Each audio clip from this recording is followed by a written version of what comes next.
Unlike my two distinguished colleagues here, I'm not professional in this space. I'm an amateur. That's us, that's our backyard. Under the choco tree is my website. So a lot of the stuff I'll be talking about tonight is downloadable from there. So basically who we are, we've been in Western Sydney, been in St Clair for the last 42 years. As mentioned, I'm not formally trained in any of these wonderful things that these guys do, but certainly my wife and I are very interested in living more sustainably where we are, because the question is always asked, what is the most sustainable home? And of course the answer is the one you're in now. So if you can do some work with what you've got, that's a great thing. We produce currently up to 80% of our own veg, 100% of herbs. I would have said 100% of eggs, but we're having some issues at the moment, and about 40 to 50% fruit. The house we have, as Andrew said, is a 70s, 3-bedroom brick veneer house. It's not huge. It is about 12 squares, 110 metres squared. It's not a big house. We like it that way. It faces the wrong way. Unfortunately, it faces the face of the house is very slightly south of east. The back of the house faces very slightly north of west, which means when we thought that we were buying a house, we're actually buying a solar oven. It has an attached garage, and while we're doing a lot of stuff, we are not what one would call off-grid. We do have reticulated electricity and water. That's our place. Number 9, far lap. You can see in the front there we have a lot of foliage. We've got a lot of plants, and I'll show you some more detail on that later. But in the back, that's where we produce our food. One of the things I should mention, that because we've been at this for 42 years, there was no whole encompassing design at the start. It's grown organically, and that means that as I've learned stuff along the way, if I was starting out now from scratch, the place would look a lot different and would be a lot more efficient. But basically what we've got, because the choice is to use what we've got the best we can, or go back to scratch and raise it all and then start again, and I'm too old to do that. We do have some solar panels. This is a bit old. We've got more solar panels since then. We have solar hot water. In terms of the energy use, I'll go on a little bit about what we use around, but we have a system that feeds into batteries, feeds through the house. There are only 2 parts of it that are permanently on grid. We made that decision when we set the system up. One of those is the small aircon that we have in our dining room, kitchen area, and the solar boost for the solar hot water, the electric boost. When I talked about it with the guy we were setting things up with, we had a talk about what made sense, and it seemed to make sense at the time because we were using the air conditioner so little that it made sense just to leave that on the grid. That was about 3 or 4 years ago, and we've learned our hassles with that. St Clair, that is what we started with. So that's me looking like an idiot, standing in the middle of what would be our block. Something that fascinated me was they called it the garden suburb of the 80s. When they actually went through with bulldozers and took out absolutely every tree. So of course, what we're talking about here is we're talking about heat. And yes, we grow food, we save water. We've got about 19,000 litres worth of water storage. But the emphasis on this one is around heat, and there's some things that we've done to adapt. And obviously one of those things is roof insulation. Because when we moved in, this was a cheap house, okay? So there were no frills and there was no insulation. And we learned the first year what a bad idea that was. So I climbed up there and we got, again, basically standard bats and put that through, and that made just an amazing amount of difference to that house. We have ceiling fans in each of the bedrooms, and we have in the lounge as well. And again, they do remarkable things for the comfort. We have front yard trees. The trees, for the most part, are natives. We've got 3 big melaleucas, which provide a lot of shade. We also have quite a large mulberry tree, which of course, being deciduous, we get a lot of shade in summer, and then it opens up for winter. We have backyard trees of various. We have a banana circle. I don't know if you've ever come across the idea of a banana circle, but it's basically a circle of bananas. But in the middle, when you're putting it in, you dig out the middle of the circle, and that forms a ridge. That's what you plant the bananas in.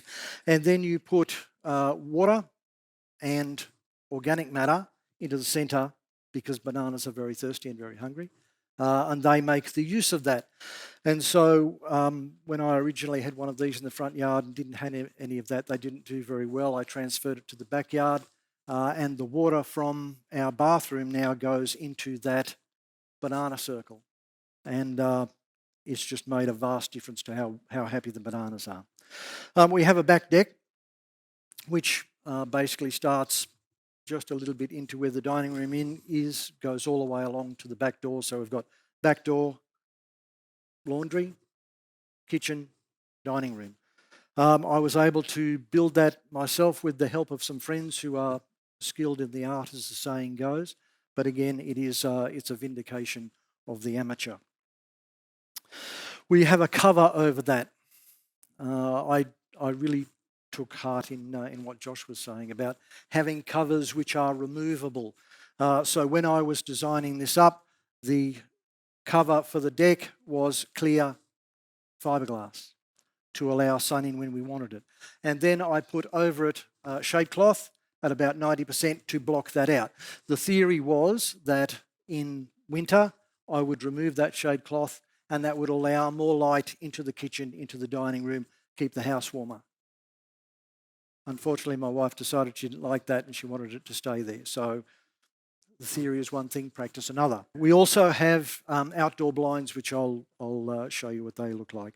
We have a small aircon, like I say, I think it's about 2.5 kilowatt in the kitchen dining area.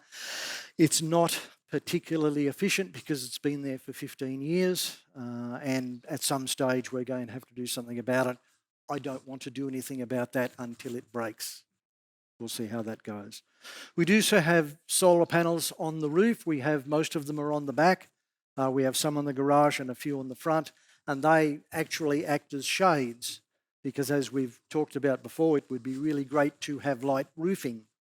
One thing I should say, when they put our house together, I was given no input into its design. Not that I would have been able to say much in those days, because I had no idea. At 21, you don't think about these sorts of things. But it would be nice to have a light roof. We don't have a light roof, we have a dark roof. So putting the solar panels, cladding it with solar panels, obviously that gives us electricity, but it also provides what I would call a tropical roof. So you have sheeting which is above the roof, and between the roof and this sheeting, in this case solar panels, you have an air gap. That air gap allows for any breeze you're getting to reduce the amount of heat load which is going onto the roof and then down into the house itself. We also have an attached garage. Now the garage is on the south wall of the house, and you think that's not an issue, but because of the way our house is kinked and the way the sun moves, the almost southern wall does get some sun in high summer, and so that can add a lot of energy to our house. With having the built-in garage there, it means that's not an issue. From the east, that's what our place looks like. My father-in-law recently was having a look at it, and he said to me that our place doesn't look anything like any of other houses in the street. He didn't mean it as a compliment. From the north, don't worry about the lavender, we've got this quite large mulberry tree, which is obviously quite productive. We get mulberries off it, and that's great. But it also means that the front yard stays fairly cool. Because we have a lot of area which is flat and used for growing in the backyard, it's a little more difficult to organise these big trees. But when I made that the back deck, those are the outdoor blinds which were $30 a piece from Bunnings. They go down, and what it does is it puts a barrier between the back of the house, the brick, which is of course dark, and the sun. Because as soon as the sun hits that brick, it starts moving through the brick and then gets into the house. And of course, once the sun goes down, thermal mass, it stays warm and it keeps the house nice and warm, which when it's already 30 degrees at night, that's not what you want. That's our banana circle. There is also a couple of trees there as well. Again, a mandarin tree, a lemon tree, and over the window of my office there is a passion fruit vine. So we're using a lot of cooling things that absorb energy from the sun and just put that barrier between the windows, between the house and the sun to keep it cooler. Probably the most exposed window is the bathroom, and so what I did is got hold of some polystyrene sheeting. This was being thrown out from a manufacturer that I was working for at the time. I got a stack of these, and there's one designed and put in for each of the windows in the back of the house. But particularly because the bathroom is exposed, I wanted to show you that one. That's the roof, including the solar panels. You can see we've got some, particularly around the area of the house where we spend our time, kitchen, dining, and lounge room. A concept I found about through reading, as I do a bit, is the cool refuge. And the idea is that you create an area in your house where you stay, which is the coolest that you can manage. The criteria for it are, it's insulated as well as you can manage.